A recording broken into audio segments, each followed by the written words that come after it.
Good morning, everyone. Hi, welcome. Welcome to the President's Town Hall. It is fantastic to see so many of you here in person, and I know many others are joining us by the webcast. My name is Lisa Phillips, and it is my great privilege to serve as your moderator today. Why do we have a town hall? Because at York University, I think more than most other universities, we care about open communication and constructive dialogue.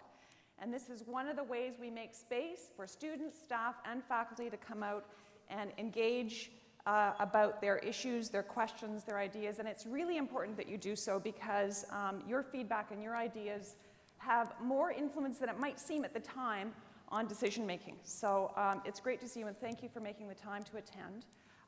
A word about proceedings. In a moment, I'm going to introduce the President to make some opening remarks about the theme of today's town hall, which is the transformation of post-secondary education and York's role in that.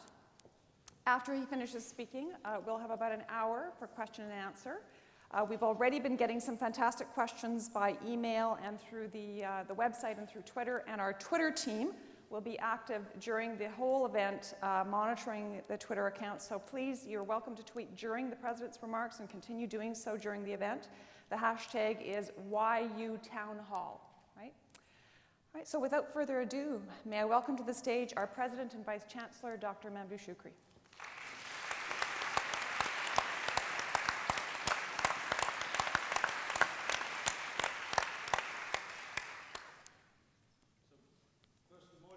It's a great pleasure to see so many of you here this morning. As you heard from my colleague, that really the reason for having these events every year is it is an opportunity for me to share with you what's going on in the university and in post-secondary education in general. But it is actually a two-way conversation. I want to share with you what is happening, but I also like to hear from you because it's also a great opportunity to learn from you what's going on campus, and that really helps us a great deal in our decision-making process.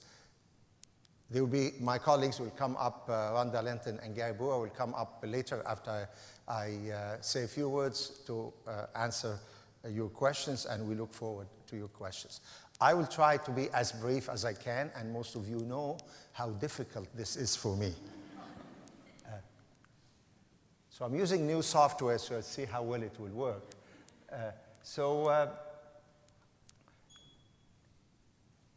Let me start by saying a few things about some of the great things that have been happening lately on campus. Orientation this year, I've been here now, this is my 6th orientation. I have never seen one that was more dynamic, more exciting. It was a wonderful opportunity for me to participate and see the great work our people in student services are doing, and most importantly, the work the volunteers have done. As I said, it was really a dream orientation in terms of the way it was going on, the amount of activities, and the overall spirit. I've never witnessed an orientation, neither here nor in the other university where I was in the past, that was so dynamic, so exciting, and so engaging. So I'm really grateful.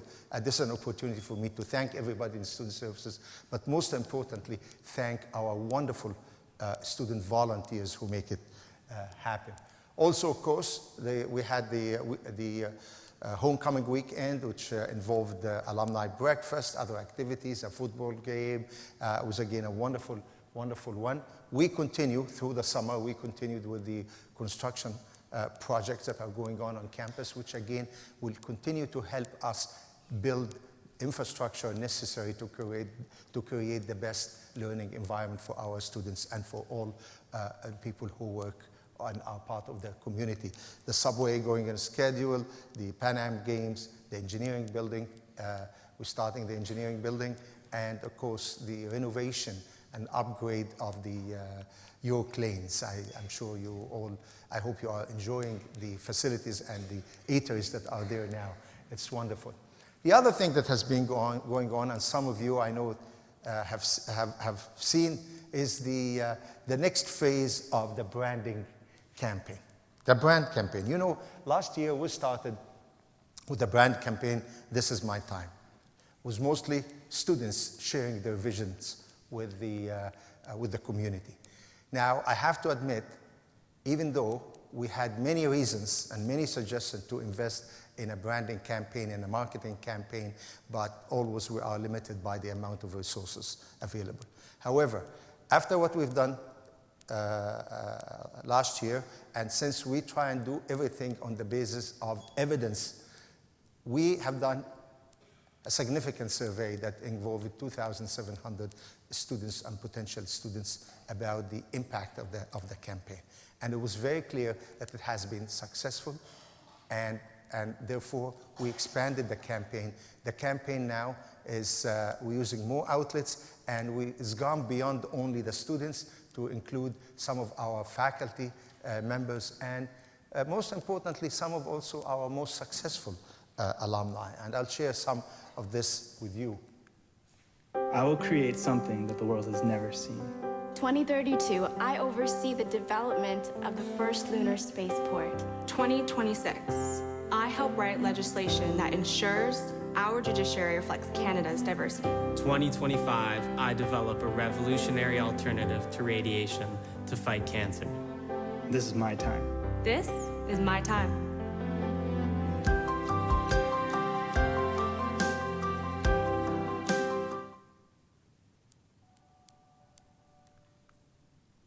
So this is some of our alumni. On the left is just cut is Rick Waugh, the president of Nova Scotia Bank. Of course, many of you know Michael, his honor, Michael Tolick and Joel Cohen, all wonderful alumni. Of course, Deborah Pebler and John Sauces.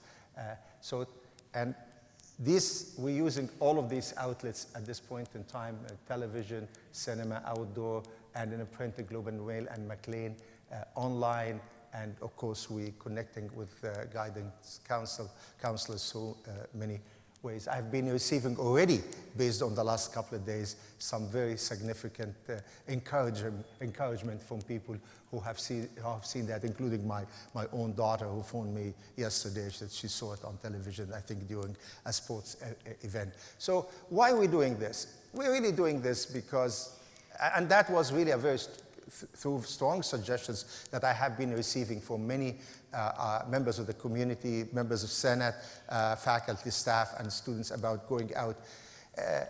What are we trying to do here? To essentially raise the profile of York University.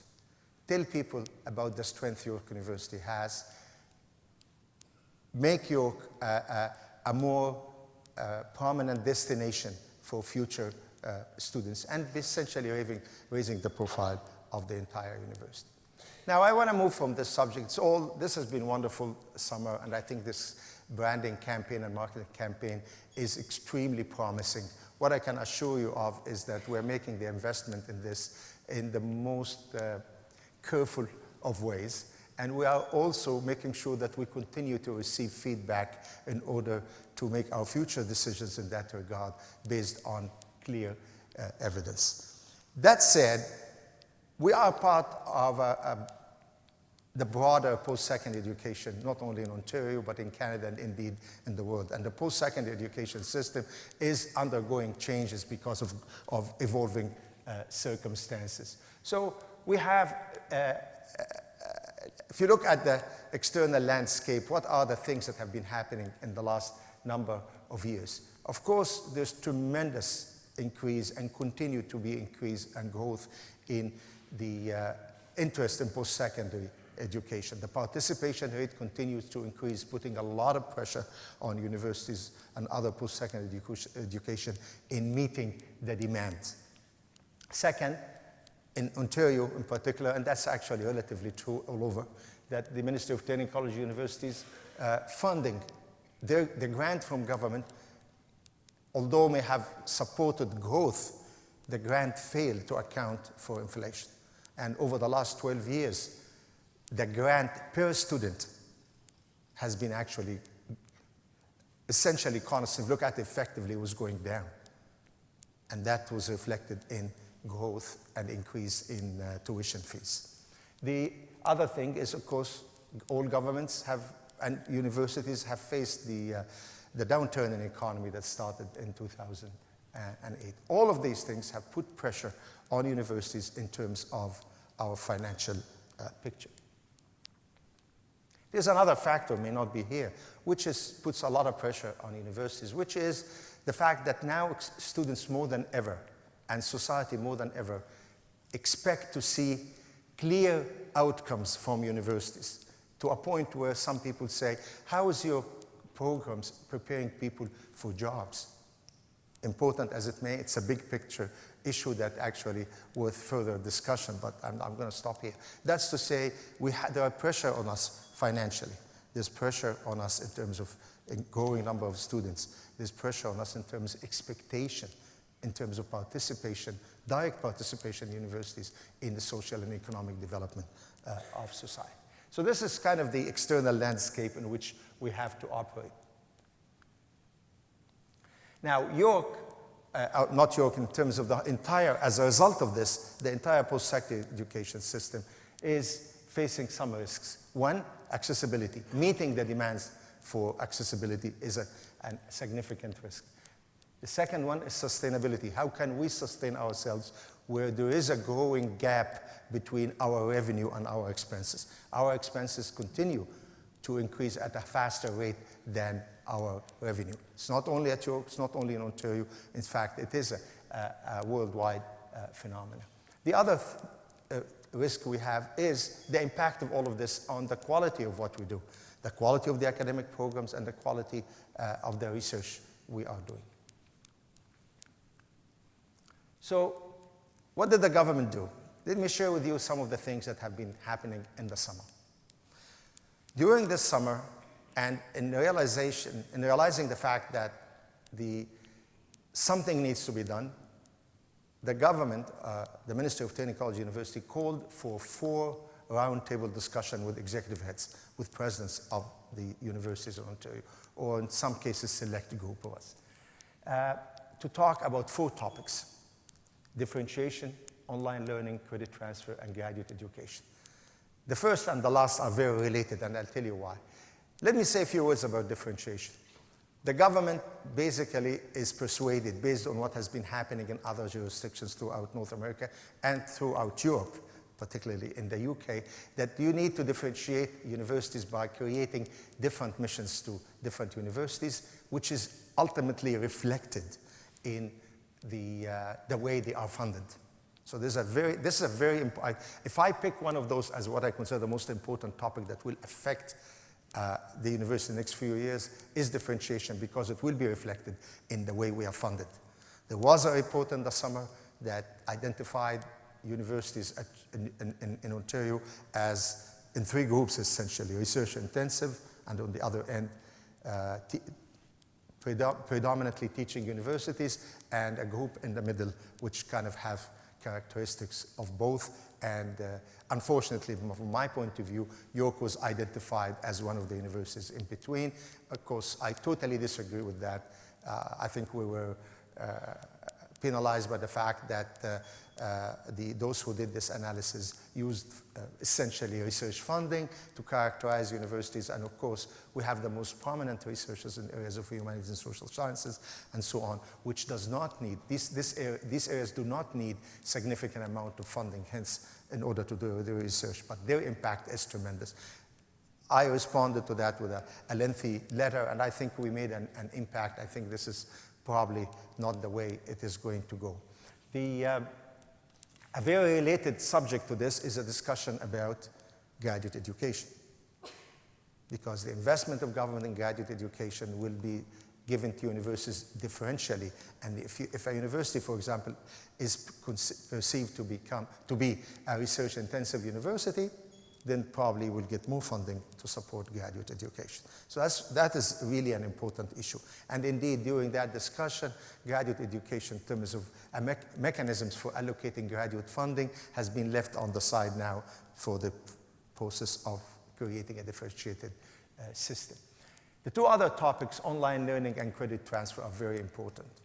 They are very important, and I think they are very valuable, important issues for our students.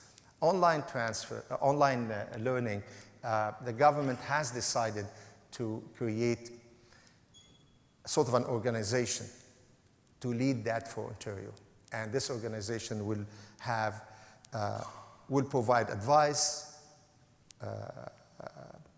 online portals for students to advise them on where they can have online learning, advices for university, creating consortia among universities in order to deliver online programs. This subject will be with us. It's very fortunate that our provost, Randa Lenton, is actually on the steering committee of that organization. So not only that we will hear the information, but also we'll have an opportunity to shape up this subject as it goes. Credit transfers actually goes hand in hand with online transfer because again, credit transfer is essentially giving students credits for previous courses that they have undertaken in other colleges or other universities. And York University has been really on the leading edge of that. I mean, we are really the leader in the province when it comes to credit transfer. For example, we, as you all know, that, or most of you know, that among the 50,000 students we have, there's always more than 8,000 students who have had prior experience in colleges and they were credited for their work in colleges before coming to York. Moreover, you probably know about the protocol we signed with Ryerson. So together, we have identified 40 courses where students can actually take any of these courses either at Ryerson or at York and be credited for in the other institution. All of this is done. You have to realize from my point of view that all of this is done to enhance accessibility and serve the students better. One of the important criteria in my mind on the subject of online learning, even though it's a big subject and we can talk about for a long time, but one of the important criteria is to make absolutely sure online learning, the quality of online learning is not less than the best that the student can have in a classroom. And how you make that happen, whether through a hybrid system or what have you. The same thing.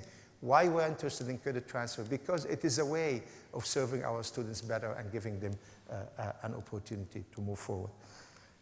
I don't know if I'm talking too much, because well, the government lately proposed a framework for differentiation. I'm not going to talk very much about it.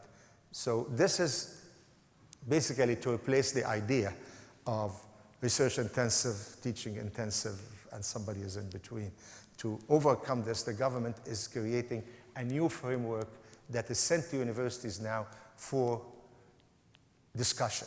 Nothing is done. And they suggested essentially these indicators to be used. Under each one of these components, there are a number of sub-indicators that will basically define the success of the university or the extent of the success of a university. So these are, they're looking now for criteria and performance indicator, and they're asking us for suggestions. They suggested in their report some related to teaching and learning, student success, jobs, innovation and economic development, strategic enrollment, research, program offerings, institution collaboration, and sustainability.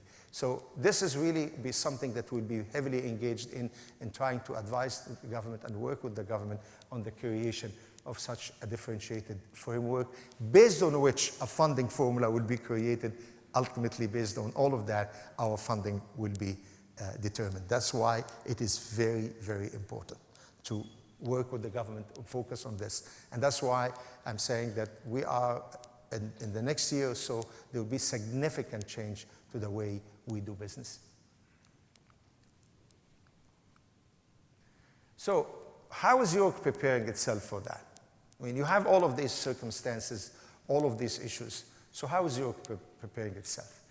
The good news from my point of view is that over the last number of years, York, through all of you, through our university academic plan, have made it clear. We have made it clear what we see, what do we want, how do we see ourselves in the future. What do we want to be? We want to be a comprehensive university by expanding the offerings to cover almost all areas of knowledge. We want to be more research intensive, and we want to be a university that is engaged with its communities in terms of this engagement is essential to this university as part of our teaching, learning, research, and providing services and benefiting from the surrounding community. And our community goes from the local community all the way to the global community. This is how we want to see ourselves. We had an extensive work and extensive consultation that resulted in the creation of the university academic plan, and you all aware of the university academic plan. I will focus only on the 3 fundamental objectives up there: academic quality in terms of the academic excellence, and in terms of the being more research intensive and more comprehensive. Student success. I mean, as I always say, our ultimate objective is to create the best learning environment for our students, providing them with the ability to learn and grow as people. So the whole student success issue is a second priority. And the third one is community engagement in all its facets. What is under there is some of the initiatives we are undertaking under these 3 priorities. So we know what we want. But we have challenges. So there is, in the beginning I talked about the whole environment we are in. I talked about we know what we want. Let me identify the risks or the challenges that we are facing as a York University. Of course, if you go from the left, the first one, what is the differentiation policy will lead to? That's a challenge. So we have to work with government in order to make sure that whatever criteria comes up, whatever framework comes up, will be, through that criteria, we will be able to reflect the tremendous strength in this university, and it will be advantageous to York University. We have an issue with reputation. There's no question about it. That's because of years and history of conflicts. That's in my opinion. Our location was a disadvantage. It is very quickly going to be an advantage in the very short term.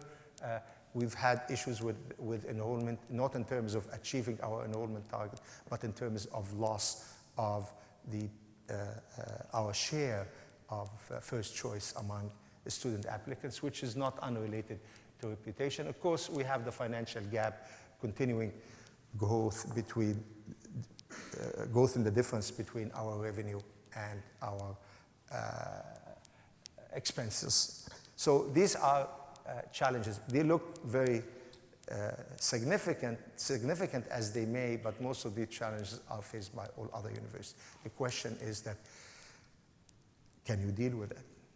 So as I said, one advantage we have is the fact that we know what we want. Let's see what other things we have. First, the other thing we need to do is to try and become more efficient.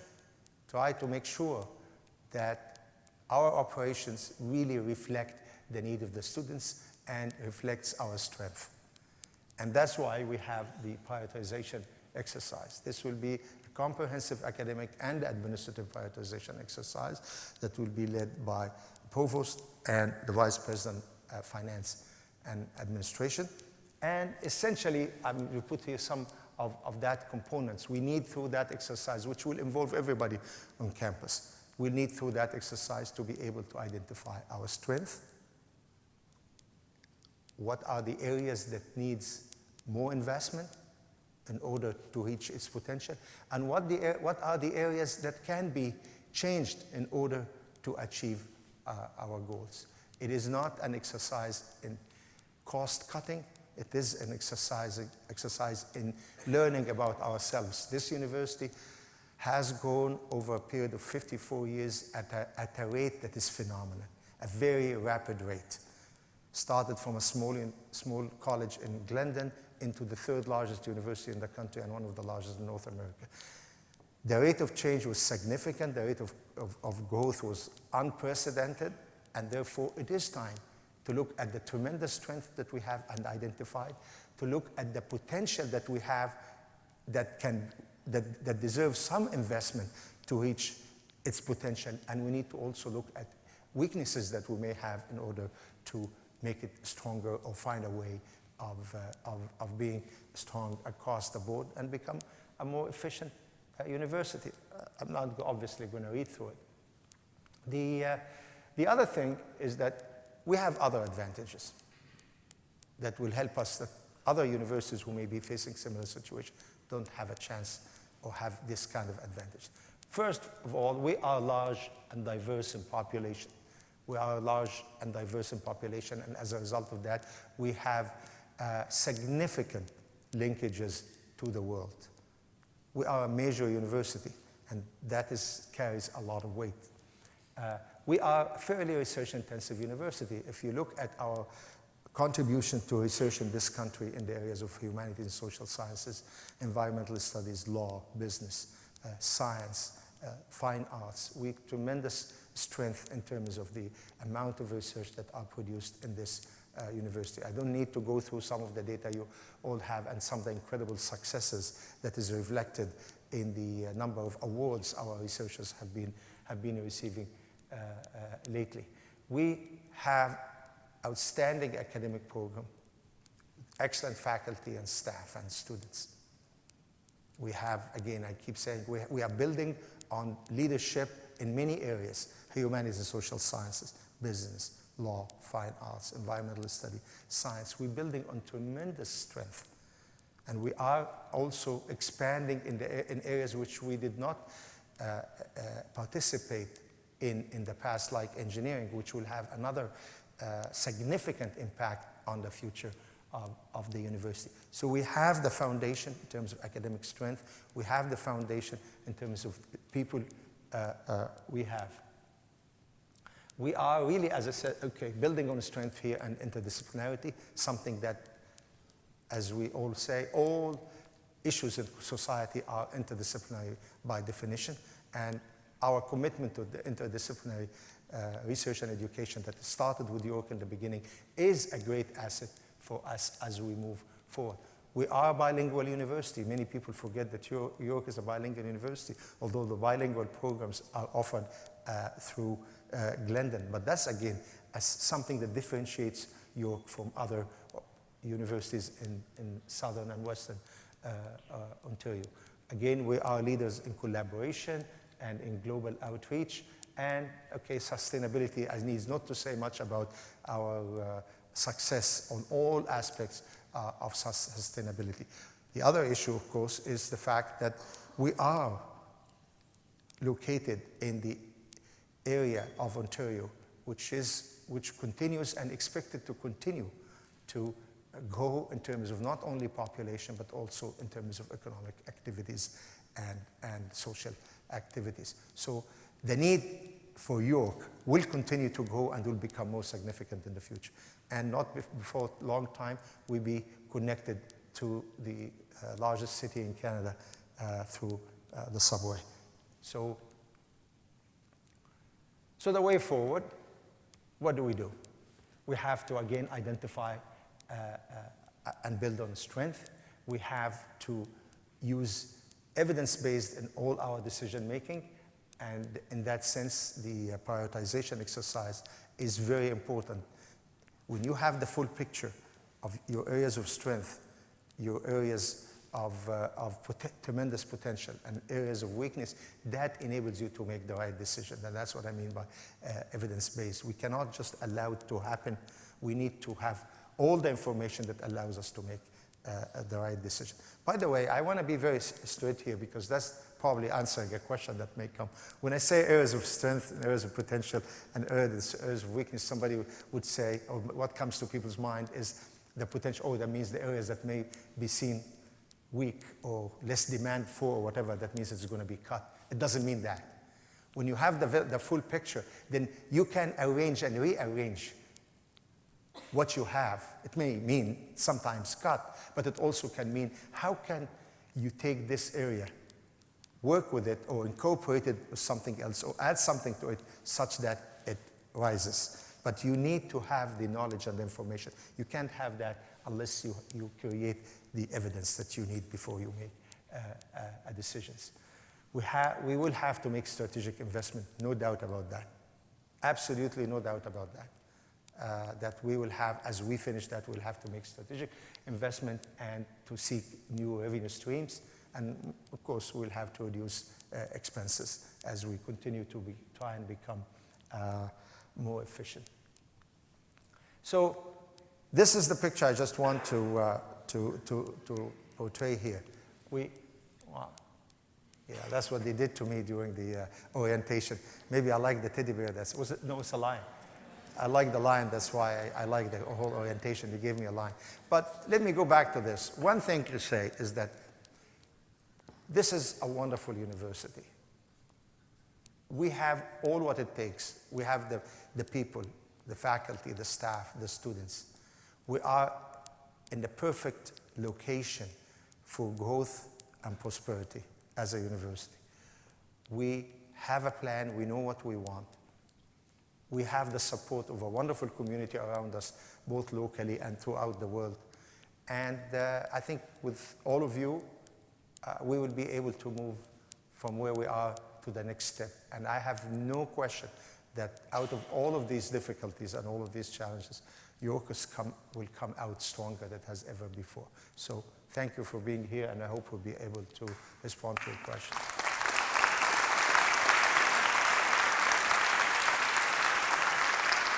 Now, as usual, I'd like to ask my partners here, Gary Brewer and Rhonda Linton, to come up. And as usual, we agreed on that every year with this. Please direct the easy questions to me, and direct the more difficult question to them. So. Well, thank you very much, President Shoukri. I just want to let everyone know as we move into the question and answer period that the room is actually at capacity in terms of the numbers allowed in. So if anyone's watching on a webcast and is thinking of coming over, stay where you are. Please participate by webcast. And just a few points about how we're going to manage the question and answer session. We've got about an hour, okay, to exchange ideas and concerns. My job is to help as many people as possible become part of the conversation. We do want to get a wide range of issues out onto the table.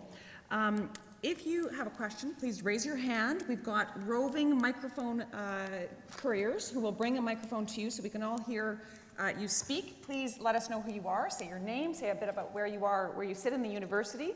And if you could be brief and to the point, it'll allow us to get to everybody who wants to participate.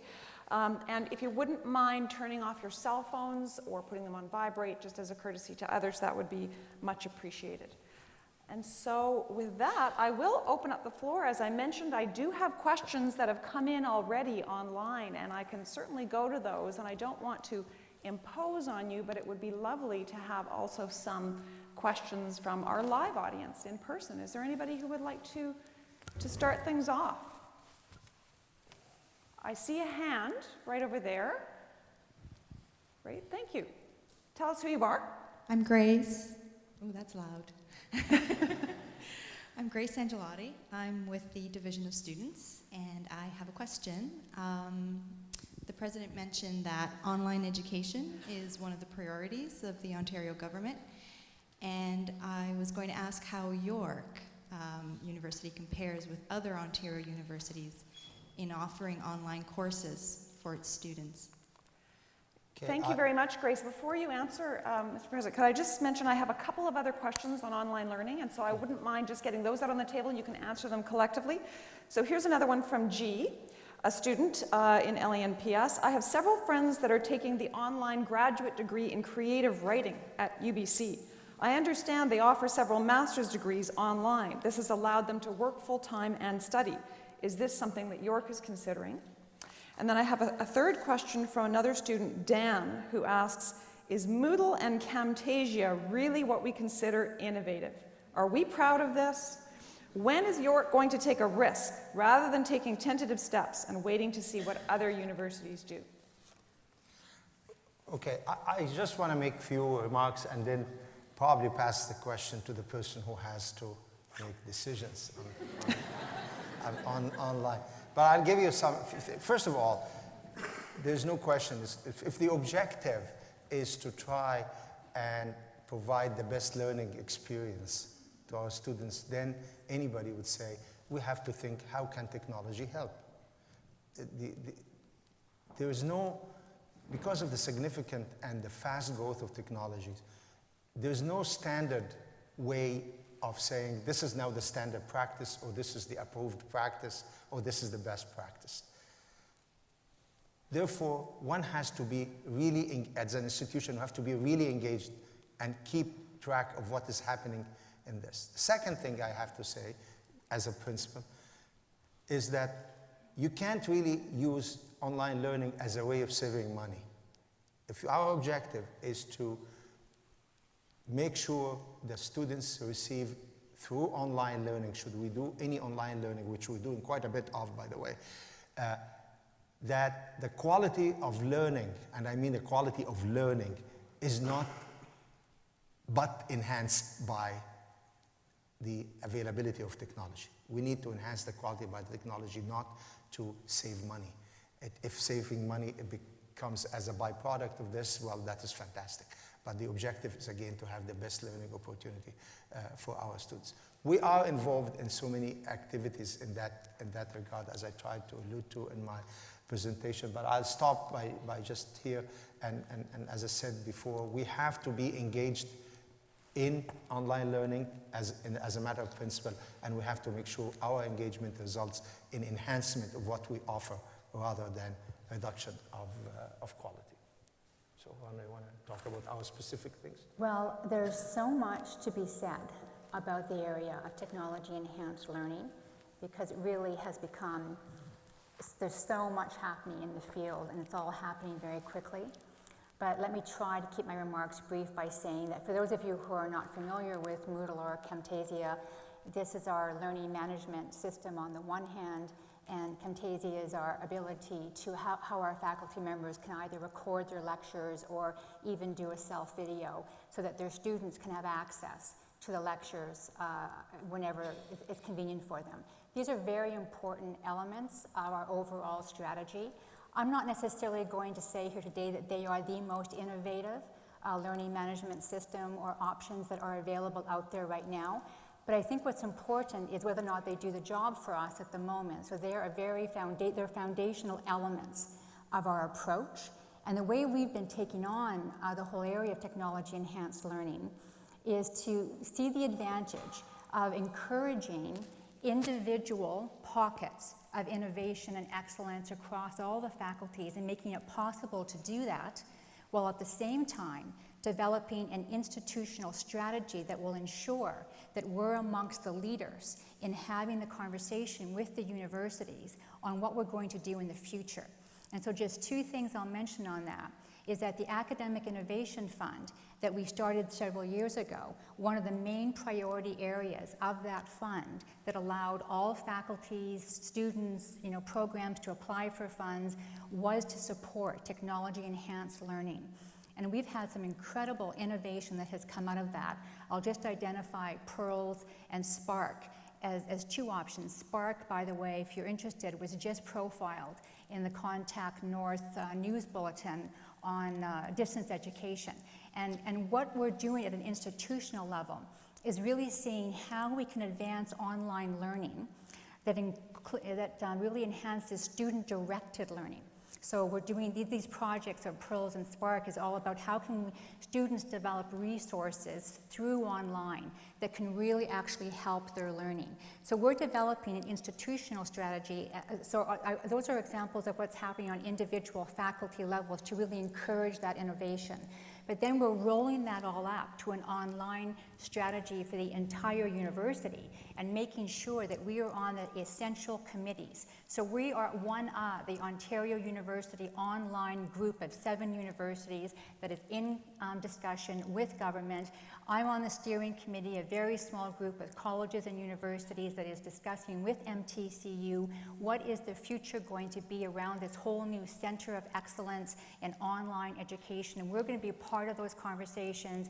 We're going to be inviting in other vendors to present to those various committees on what is the most, the greatest innovation that's happening. So we're incredibly well placed to be part of the key leadership in Ontario amongst the university system to take advantage and to shape that innovation. I think I saw a couple of other hands up before we went to Grace. Is there anybody else in the live audience who would like to ask a question next? Yes. If we could get a microphone. Tell us who you are. Walter Whiteley, Mathematics and Statistics, but also the graduate programs in math, education, computer science, interdisciplinary studies. One of my concerns is how we engage in a conversation that involves multiple disciplines. So nobody mentioned education in the stuff that went by, but they're in the middle of doing a complete revision of their BEd mandated by the ministries. And yet, there we were on Saturday, a group of math educators talking to people from the Ministry of Education, and there was really no connection going on between the people working in math ed and the whole and what's going on in the Faculty of Education. We've seen the stuff in the press recently, concern about the preparation of teachers. We have an opportunity, but I'm not sure what mechanisms we have to ensure input from outside of the Faculty of Ed in critical decisions they're going to make that are going to impact, well, the rest of us in the university. Sure.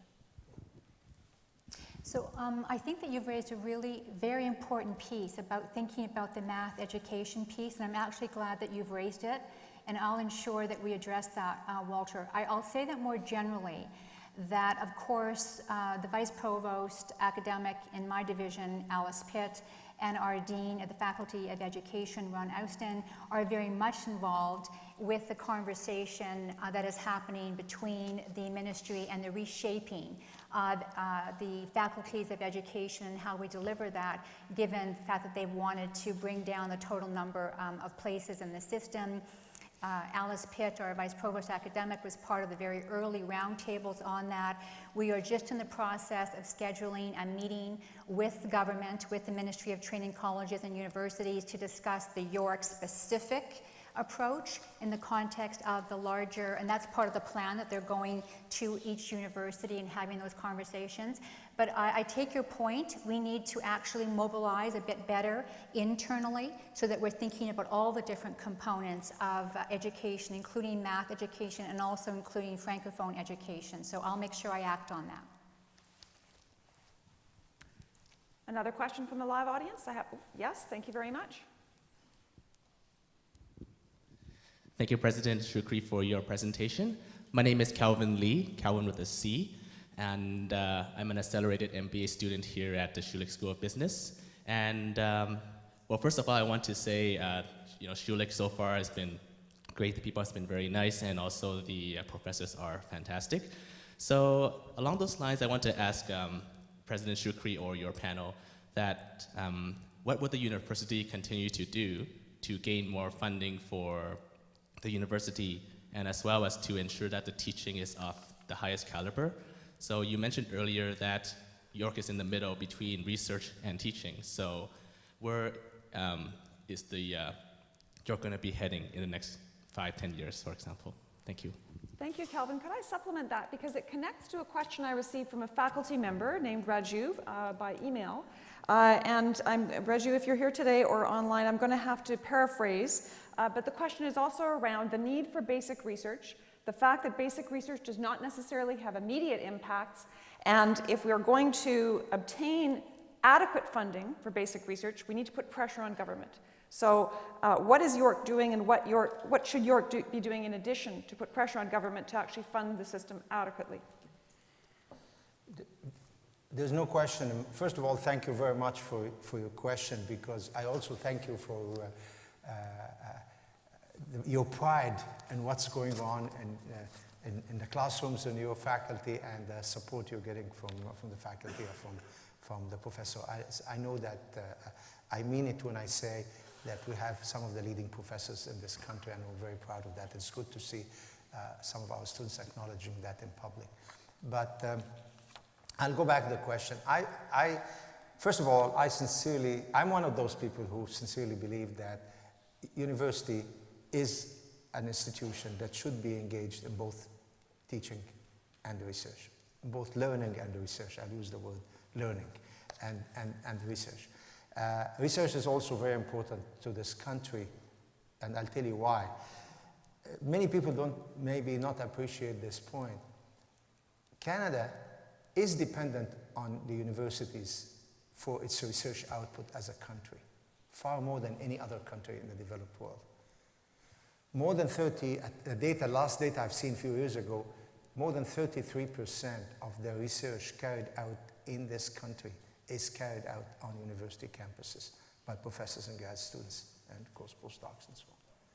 This ratio in the US is like 11%. This ratio in some of the other developed countries is under 10%. So not only that teaching and research in my mind go hand in hand, research on university campuses is essential for this country, more than any other country among the developed countries.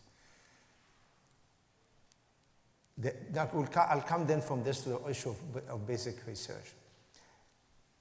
Some of you know that I spent quite a bit of my time, my life and my career trying to work on the issue of taking university research out to the communities for use, whether for economic gains or for social development.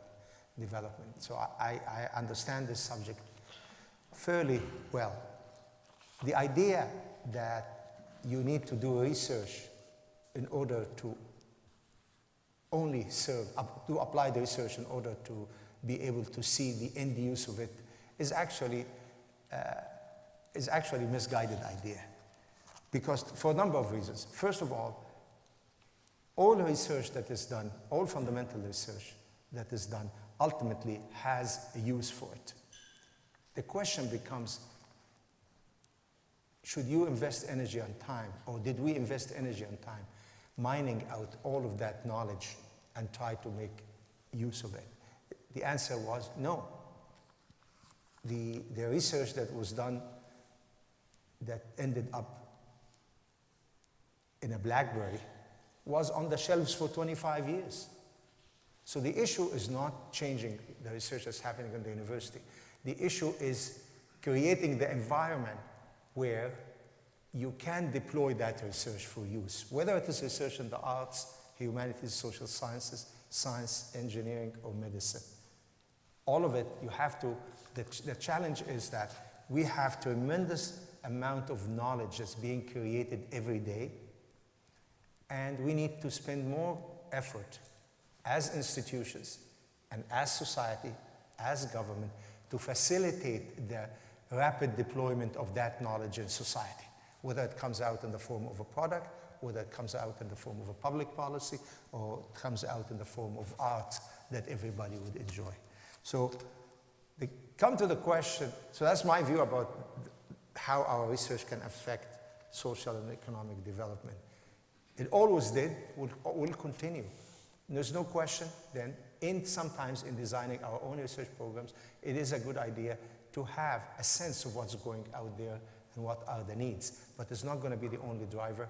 Curiosity research has to remain embedded in the university culture. The other issue is about, in order to do all of that, where we're going to get the money from. It is very difficult. That's really the biggest challenge universities are facing, is investment. Investment by government and investment by taxpayers. Are you going to do that as they did in certain countries where they changed the system such that the universities tripled the tuition fee in order to avoid raising taxes in order to fund the universities? I think what we have to do, this is a debate we have to be part of.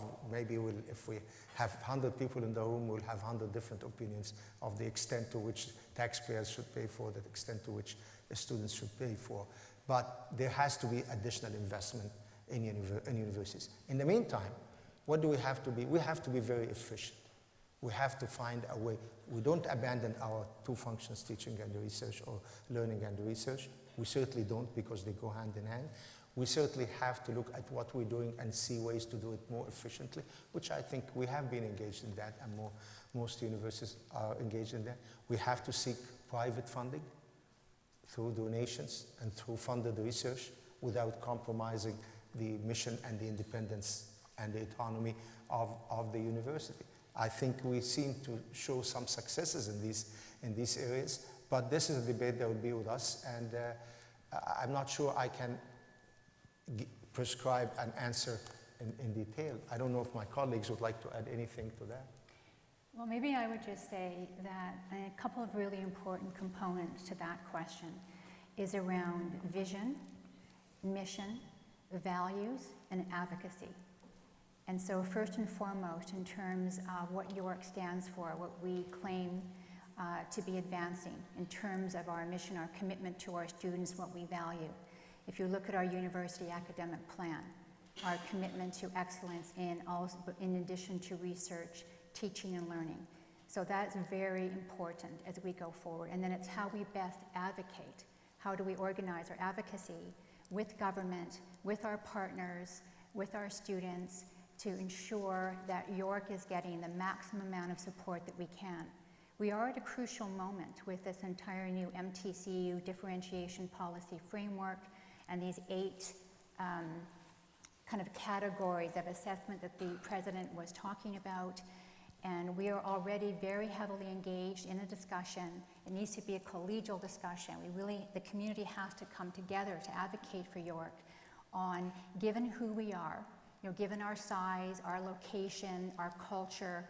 Some deans referred to us yesterday as the university with an edge, and I think we should be proud of that. And so given that, how do we best position ourselves with government and according to the input that we provide on those 8 indicators to ensure that we're getting as much support as we can for York, but also not losing sight of the opportunity to partner with our other universities to advocate as a system with government on education, higher education staying as a top priority for government in this province.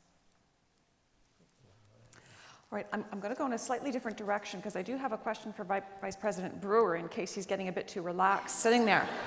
Okay. I'm fine. So here's the question. It's from Jenny, who's an undergraduate student. The new Pan Am Stadium will be a great addition to the Kiel campus. Will the surrounding community have access to the facility? Will York students be offered a discounted ticket rate for Pan Am events held at York? I'm so glad you had that. Maybe I'll take each question in turn. I think, as has been the case with the existing Toronto Track and Field Centre, use of a facility on the York campus, is very much, I think, directed not just to the use by the York community, students, faculty, and staff, but also our surrounding community. I think it's fair to say that a big part of the what we're calling the legacy plan for the stadium, in other words, how it's going to be used after the Pan Am Games themselves have come and gone. That legacy business plan, the operating plan, will very much build in community use. We'll have a world-class competition venue on the campus, and we feel an important part of that is actually to make it available to the surrounding community. With respect to the second part of the question, at this point, we're still, I think, earlier in our discussions with Toronto 2015 as to how the stadium will be used during the Pan Am Games. I think it's fair to say an important part of our discussions with Toronto 2015 is their interest in trying to get the York community engaged directly in the Games, to help build the excitement, to feel a part of it, to contribute, whether it's as volunteers or other means. And we're obviously trying to encourage that. It'll be an exciting time. And I think the idea of perhaps discounted pricing for the York community, while it hasn't been raised as yet, will in fact be identified at our next meeting as an opportunity. Very similar to the discounts that we enjoy for the use of the tennis center on campus every year. So I think we actually have an example that we can apply. Thank you. Yes, we have another question in our in-person audience. Hi there. Sorry, my name is Devin, and I'm an undergraduate student. Moving forward with your differentiation strategy, what are your plans that you're going to be putting in place for students with disabilities and/or mental health concerns? Is there going to be funding going towards providing students with the tools they need in order to be successful in the classroom? Because that seems to be a problem. You're not able to access the things you need in order to be successful. So what's your plan moving forward in the differentiation strategy in incorporating students with disability and mental health and accessibility on campus? Well, I think, as many of you know, York has a long-standing commitment to accessibility, and ensuring that the facilities are appropriate in every sense. By that I mean the learning opportunities, the infrastructure are accommodating to students with disability is an essential part of what I believe the accessibility issue. We know that York is a leader in this issue. I just came from the meeting we were in, it was yesterday. The provost and I, we attend that annually in order to hear of the concerns and how to move this agenda forward. Everything we do, accessibility is central to York's heritage. It's central to York's commitment today. It is central to York's future. So we'll make sure that in every discussion we have, issues related to accessibility in general, and some of the special issues related to learners and contributors with disability, they will be part of the discussion. I don't know if the provost want to add anything. I'll just add a couple of comments. It was a very helpful roundtable, I have to say, yesterday on the specifics. And one item that we agreed to was that although we have a commitment, and I think no one would question our commitment at this university to inclusivity and diversity and all of the various aspects that that entails when you think about that, nevertheless, some very good examples were given about how it seemed as if a policy was put forward and then almost a kind of as an afterthought it was, oh, wait a minute, how do we actually manage issues around accessibility? So we made a commitment that we would actually take a look at a policy template that would remind people at the very early end, at the start, not the end, but the early part of it, about what are the items that really need to be thoughtfully considered and who needs to be around the table whenever you're designing a new policy, whatever it may be. So that's a very specific thing. But the other thing I want to mention is we are a leader in the system around mental health. I mean, our Faculty of Health, Osgoode, across the university, we are really at the very forefront of that. And we are working with York Region and partners around the whole mental health strategy. And our deans of Osgoode, and I think Harvey's our Dean of Health is here as well, but could tell you many more details than I can provide right now if you're interested in following up on that. But we are definitely very much part of that conversation. Is there a question up at the top? Yes, thank you. Hi, my name is Shireen Mattis. I'm from Student Financial Services. I just have a question regarding the Ontario's proposed policy differentiation framework from MTCU. First question is for Dr. Shoukri. On your presentation, you mentioned that this policy framework is one of the challenges that we face. Did I understand that correctly? Which one? The differentiation policy framework. The differentiation policy. Right. It's one of our challenges, am I correct?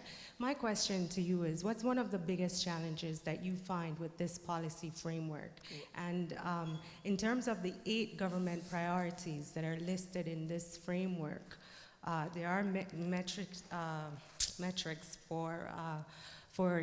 that the ministry has outlined in terms of measuring universities. What do you think about these metrics? And second, I've also, in terms of online learning, now I've also come across some material that talks about what the ministry is looking at going forward. So it mentioned something about, possibly creating a consortium, right? I would just like to understand a little more about what you think about that. And there was also a mention of $80 million funding for this, and how can York tap into that funding? Thank you very much. These are important questions. I'll take the first part about the differentiation, and the provost will respond to the second part. Why I say differentiation is framework is a risk, because frankly, I don't know what are they going to use as indicators. And that's why we are engaged in terms of trying to articulate or suggest indicators for the government. Because, for 2 reasons. One is, generally, I want Ontario to use the best system. But at the second is, I'm the president of York. I want the best. The interest of York is the number one thing. I have. And I'll give you examples where the system can be very misguided. And at the same time, York can get hurt. Let's say in terms of student experience, they decide to use an indicator that has been used for many years. As one of the metrics for teaching and learning. It's actually the first one. If we could just let the president answer at this point, that would be much appreciated. Thank you. I think she wants you to talk to the 8 specific metrics that you put up around the differentiation policy. No, these are general, the components of the framework, and they're now looking for what indicator, what are the right indicators for each of one. So let's say it could be under teaching and learning, it could be under student experience. The example I'm going to give you to show you how it can be misguided if they use the wrong one, and how can this hurt York inadvertently. One of the examples, they say, well, if the teaching is good, and if the student experience is good, so in a 4-year program, the students will graduate in 4 years. So the indicator becomes the percentage of the students who complete university degree in 4 years. Well, it sounds reasonable. Why it isn't reasonable? Well, what is the mission of the university? I always say the mission of the university is to prepare people for the future with the best possible learning environment. Well, what happens when you have a university where a significant number of the students come from a background where they need to hold part-time work, and therefore when they come to a 4-year program, they design their program to graduate in 6, and they work 20 hours a week. Then that university will be seen as not doing well. However, if I'm an employer, I would hire the person who graduated in 6 years and worked for 20 hours a week 10 times over somebody who finished 4 years and never worked during them, for many reasons that I'm sure. So this is an indicator that is traditionally used. So my job is to, and I'm not doing it only for York, I'm doing it because it's a better indicator. Then I have to suggest to them to sit at the table, make sure that I'm there or the professor's there. We have our advocacy plan to work with government so they never come up with an indicator that is misleading. It sounds good, but is that misleading? So, and if they do that, then I am at risk. If I fail to do that, then I am at risk. The grant to York University, York will be seen not doing well in this item, therefore you get less funding. Okay. This is a very good indicator. Another indicator is the amount of research funding. Well, we have the top historians in the country. I'm just picking on the Department of History, or the top philosophers in the country. They do research and they publish their work, but they don't need the millions of dollars that I needed as an engineer in certain area to build my lab in order to produce results. I believe it was useful for society. Their results are equally useful. So I need something that an indicator for the quality of research that is based on peer review, where the experts review to know the quality of research, and based on impact, not based on dollars. So this is what I mean by the risk. If we're not attentive, we can actually end up in the wrong side of a formula that is intended to do good and it doesn't do good. There are so many things like this. If you go through the list, it's very important that we contribute to the discussion. And I'll tell you, one of the things, I mean, I'm very proud actually, and I'm grateful to York, who made this idea vivid in my mind. The issue of years to graduation was not clear in my mind until I came to York. And I'll tell you, you'll see in the government documents as an indicator, less and less of that indicator. It's still there in some documents, but less and less of that. And thanks to York, who frankly taught me that this is an important issue that allowed me to be the advocate for avoiding that particular indicator. I think I spoke enough about it. Please talk to me. What's happening, just in a bit more detail, with MTCU and the online strategy? is that it has been one of their priority areas for actually even before this particular minister, but it is a continuing emphasis on the part of Minister Duguid. And they have set aside for this coming year $12 million, and that is to be available for the next 3 years after. So, approximately some $42 million, I believe, in total, that they have set aside to advance the online education strategy for the province. The initial year, the $12 million, they want two things to happen. They want a center of excellence to be created that would encourage collaboration around online between universities and colleges. And then they want that center to really advance best practice and so forth. And as I said, there's a project team, a steering committee that is framing that discussion right now with government, and I'm on that steering committee, so I can assure you that I am doing everything.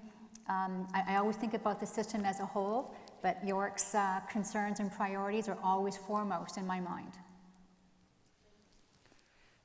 Yes.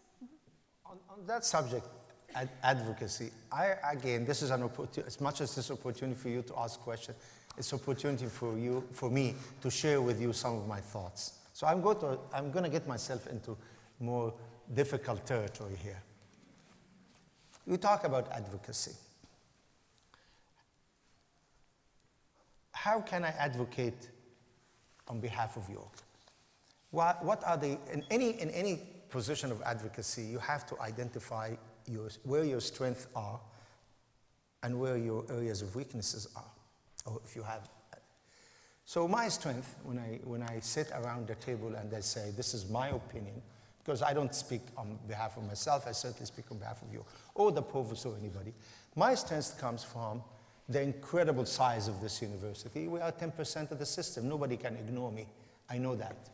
Because I'm 10% of the system. Not because my name is Mamdouh, Shoukri, or I'm an impressive guy, whatever, all of that. That's all. Anybody who will sit on behalf of York will be important around the table because it's 10% of the system. So 10% of the system is very. When we're discussing areas, something to do with public policy development, business, all the areas where I'm strong in, I feel I can speak with authority and everybody listens. But part of the strength or the capacity to advocate comes from a sense of, is this university united behind one cause?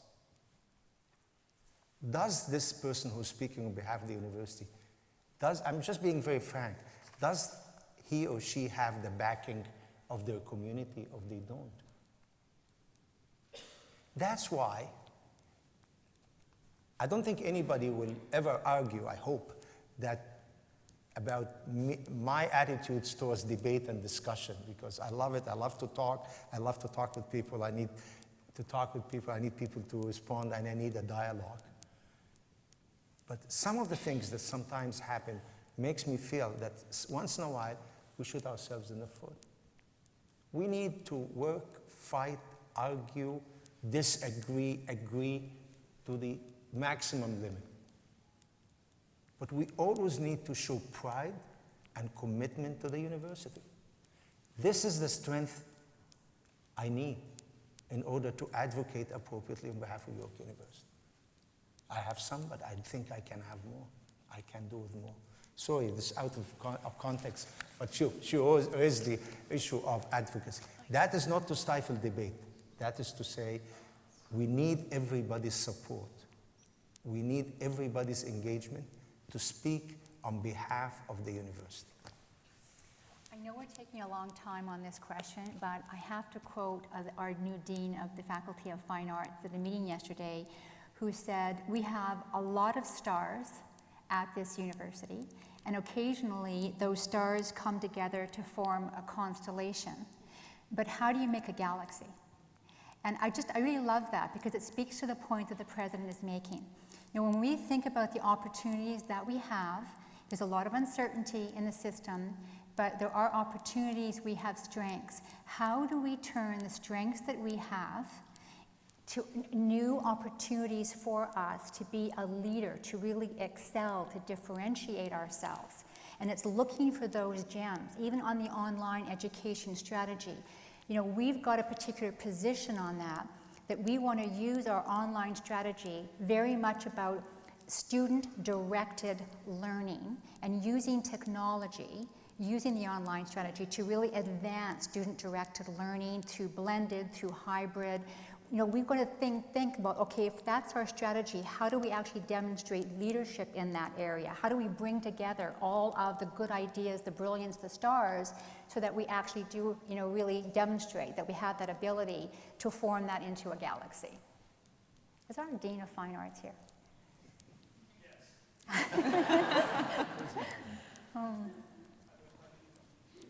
Do I have another question? Thank you for those answers. Do I have another question from the in-person audience? Because I certainly have more that have come in on Twitter.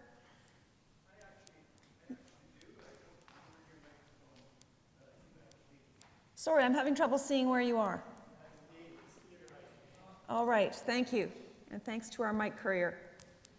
President Shoukri, I'm William Mackwood, Department of Dance, Faculty of Fine Arts, way up in the sky here. I don't get up in the morning anymore without first thinking of a member of our family that is missing, Professor John Grayson. Now, the York University comes under a lot of negative press, and I hate to say it this way, but I think it's true, that we have an opportunity. It is at John's expense, but we send this man out. He goes out into the international community. He does work for us. He creates gems of films from that work, and we get the benefit of his work. He has gone out placing himself at risk, and he is paying the price of that. We as a community need to stand up and say, we are missing a family member, and we need him back. And my question for you is, as the leader of this community, how are we going to scream and make it clear that we are not going to rest until our family member is back into the fold? Thank you. Well, it's obviously a very important.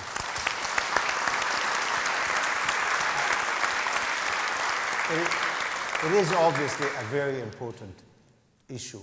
And frankly, we have to continue the campaign that has been going on of writing petitions, calling people, and I am actually, again, I'm in the spirit of total frankness, I'm almost, I don't know what the right phrase, but between depressed and feeling sometimes helpless, because we have to continue to do something, but no, it is not clear what we can do to really affect their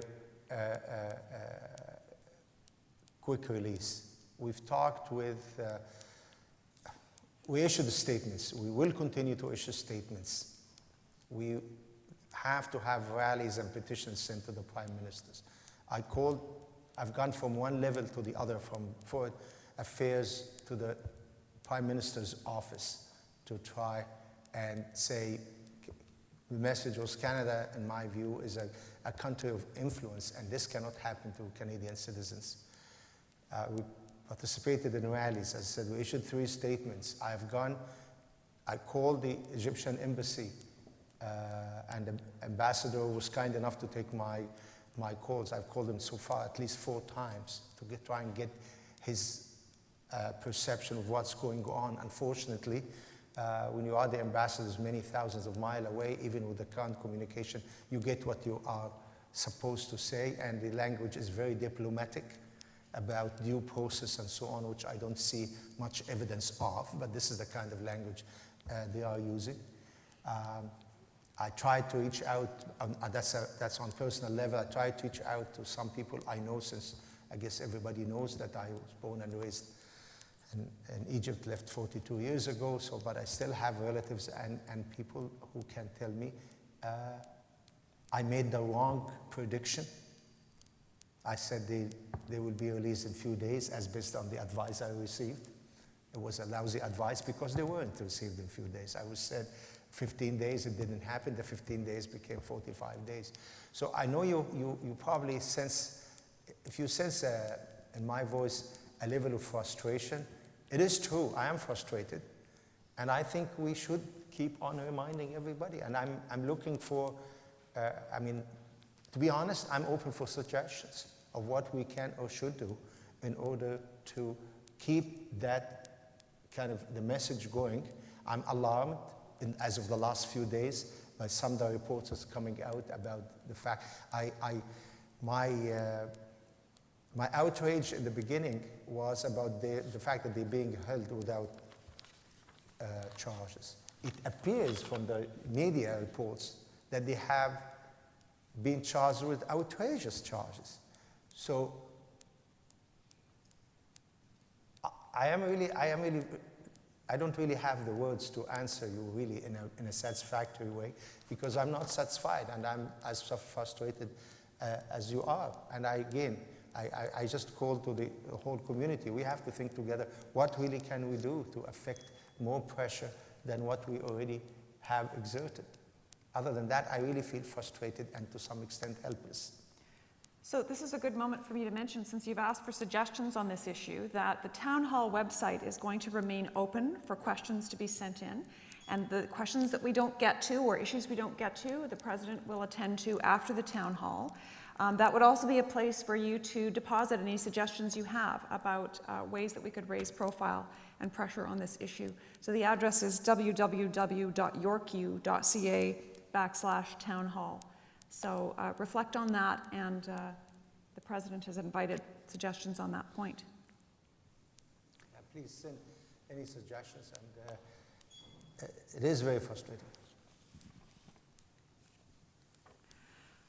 I'm going to go to a couple of questions that I have about international students, because we have two questions that have come in. The first is from Syed, a student, who asks, why are there no grants to help international students who contribute to university life? Will there be a tuition cut for international students similar to the cuts for local students? The second question is from a faculty member in the science faculty, Jan Hong. And Jan Hong asks, has the university administration consulted with all graduate programs about the consequence of eliminating all international tuition waivers? Has the university considered other measures to mitigate the huge impact of this decision? How are we implementing our strategic plan on internationalization? Did we waive? I didn't know that. Well, let me offer a few initial comments, because there's a general comment there and there's specific questions. I really have to credit prior administrations around our whole internationalization strategy, which we obviously continue to advance, because even when internationalization, frankly, was not a popular preoccupation of universities, York was out there in front. And I think that many of you know that we have award-winning programs in the area of our internationalization strategy. I could mention many of them, but we have an international exchange program for our students. We have developed international academic degrees, our IBA and our IBBA, just as examples. And so we've been out there advancing a very clear and articulated internationalization strategy for some time. We understand that it's both about giving our students opportunities to understand what it means to work globally. It's also about ensuring that we create opportunities to invite students from around the world to attend York University. York University has a very high reputation around the world, and we do get a great deal of requests. We have been, it was embedded into our white paper as one of our benchmarks, a goal to actually increase our percentage, our proportion of international students. We have been tracking ahead of those white paper benchmarks. I believe that we're at approximately 9% at the moment, both at the undergraduate and graduate levels. Now, we have been facing a particular challenge at the graduate level around taking in international students. And part of that challenge is that we've had many programs who have made requests through their GPDs, through the graduate program directors, that they would actually like to take more international graduate students.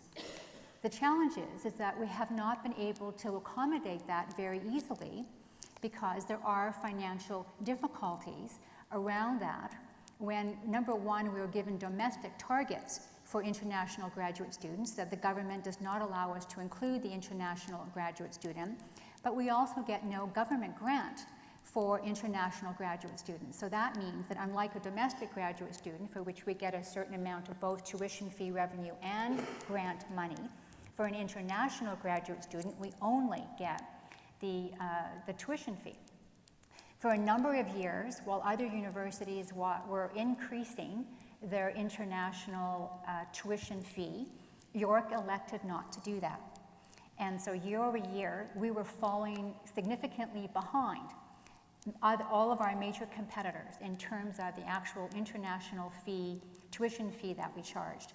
We finally realized that if we were going to be able to accommodate the request on the part of a number of graduate programs to actually increase the number of international students that they wanted to have, excellent students, many students of whom, frankly, did not need our support, would say to us, look, I don't need your financial support, just give me a spot.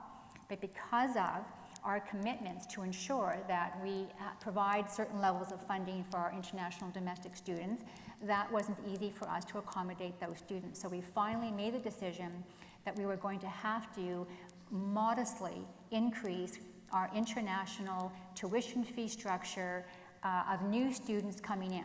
That's not true for continuing students. So continuing students have an expectation of a certain pay schedule. We left that the way it is, and the goal is to actually try to accommodate more international graduate students, understanding that there may be some very good students who nevertheless do have financial challenges. We have now made provision that the York Graduate Scholarship, through the ITFS money, the International Student Fee Scholarship, well, they will now get that scholarship in the same way that the previously only domestic students were able to get the York Graduate Scholarship. And we're also looking into what we could do in terms of a variety of different programs to help those students that do have financial need. Maybe I can just add one small piece to that, and building on the points that Rhonda's made. And I think we've heard a theme in some of the questions about advocacy and the impact that government policy directions have on the university finances and budget. A significant part of the tuition fee increase we moved forward with last June on international fees actually was related to a change in government policy. In fact, through two separate pieces, they reduced the amount of basic operating grant we were receiving by over $800 associated with our international enrollments going forward. And the only means we had actually just to hold the same level of total budget that we had previously planned for was to offset that with an increase in the international fees. So again, this is an area where, on the one hand, government seems to be advocating, certainly 2 or 3 budgets ago, about international students, the importance of reaching out to the international community, and then 2 years later you have a direct cut to your operating grant, for which we don't receive, as Rhonda said, any direct basic operating grants for international students. So sometimes we are faced with these kinds of last-minute challenges that we're left with no choice. Thank you both for that. Just a quick one. Just speaking of advocacy, the last, actually, a couple of weeks ago was the last meeting the university presidents in Ontario had with the minister and COU. We actually raised the issue of international students, and we demanded that they are counted in our funding, because actually, if you look at it, the government itself in its own reports admits that or encourages enrollment of international students, A, because they represent an economic value by the funds that they invest while they are in the country. B, when they finish, more than 50% of them end up staying in Canada, become part of our society, and who are trained here, and they make their contribution to society. And the other part go back to their home countries, and they become the greatest ambassadors for Canada. So the benefits from an economic and social point of view, benefits in terms of broadening the scope of our local students by interacting with people coming from all over the world, is not consistent with the government coming and say, for each international student, because they pay more fees, we'll take from $800 for each student. It's not, doesn't fit. And when it comes to PhD students, that the government is encouraging us to recruit internationally to get the best of the best, they are not included in our allocation of graduate spots. So, I mean, this is now, was raised again in a, frankly, the most forceful way I have seen so far with the minister who again promised to look into it. So we'll see. Now, we're down to our last couple of minutes, I'm afraid to say, and so I'm going to then close this off with one quite pointed, concise question that has come in by Twitter from a faculty member called James, which is, are we still pursuing the idea of a medical school? I think, personally, I think York should never give up on the idea of a medical school. I think it will talk about comprehensiveness, talking about impact. I think a medical school will create broader areas of learning and research on York campus that will be beneficial to everybody at York. I think it will have a tremendous impact on the community surrounding York University, because with that comes clinicians, researchers, and so on. And I think it would be. I mean, I can talk about this for a long time. Many of you know that at one point early in my first term, we were extremely close to getting a medical school. Closer than anybody thinks. And whatever, for political reasons and other reasons, it didn't happen. So this will continue to be one of my objectives as long as I'm here. I think the other thing I remind everybody of, in our strategic plan of 63 or 64, the very first strategic plan that York had, the medical school was part of the objectives. And I'll tell you where the location was supposed to be. It is now gone. The location for the building. It's where the research tower is now. It's because I have them. Anybody who comes to my office will see it hanging in the corridor. The sketch of the site dated May 1963. This is how the dream of York was. And it is incredibly similar to what we have, except the research tower should have been replaced by a medical school, but didn't happen. Could I just say that although I wholeheartedly endorse the President's sentiment on this, especially given the huge unmet demand for medical spots in the Ontario population, I don't want to go without saying that we have an absolutely superb faculty of health. Absolutely. And we are, in terms of our research, our teaching and learning, a faculty that continues to exceed expectations. We are very active in the field of health. And medical school will just be an additional component of that. Yeah, that's a good point. Thank you. Thank you, and I want to thank everyone who attended for making this such a high-quality session. The questions were outstanding. I really enjoyed listening to the conversation. Thank you to our President and Vice Presidents. And by all means, do continue to send your questions into the Town Hall website. And if you had a question that you sent in which was not yet answered, watch your email. The President will be attending to those. Thanks again for coming.